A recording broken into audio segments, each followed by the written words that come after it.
So my name is Alexander Chevalier. I am from the Midwest and spent my whole first 26 years of life in Wisconsin.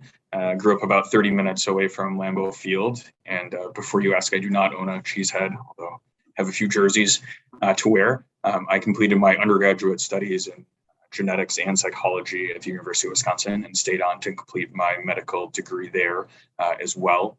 Following completion of med school, I took a couple-hour trip down I-90 to Chicago, where I was able to complete my adult psychiatric training at University of Illinois, as well as staying on to complete my child and adolescent psychiatric fellowship. Here at SunCloud, I'm happy to be heading up our adolescent division.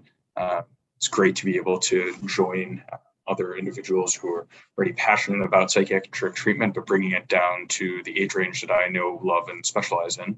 Child and adolescent psychiatry is a field that I think a lot of psychiatrists are surprised that people enjoy doing, but I think has always been just naturally the home for me. The first day I did my child portion of psychiatry rotation in med school, I really knew it was the place that I wanted to end up in the field. The difference between taking care of a 15-year-old and a 50-year-old, I think is even bigger in psychiatry than it is in pediatrics or general adult medicine. The issues that kids are dealing with just have a totally different life than they do in the adult realm.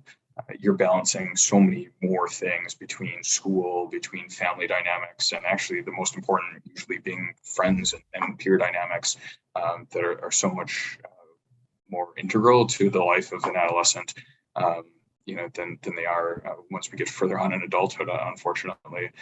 So I liked the kind of the freshness of things and how everything is kind of hitting at the same time. A lot of mental illnesses are starting to emerge in the childhood and adolescent period. This is really kind of a critical time for brain development and a time in which a lot of pathology is starting to emerge, and not surprisingly, being able to intervene when pathology is starting to emerge. It's the same in cancer as it is in mental health. If you catch it early and are able to make changes early, you can set somebody up for having a whole life of improvement and recovery.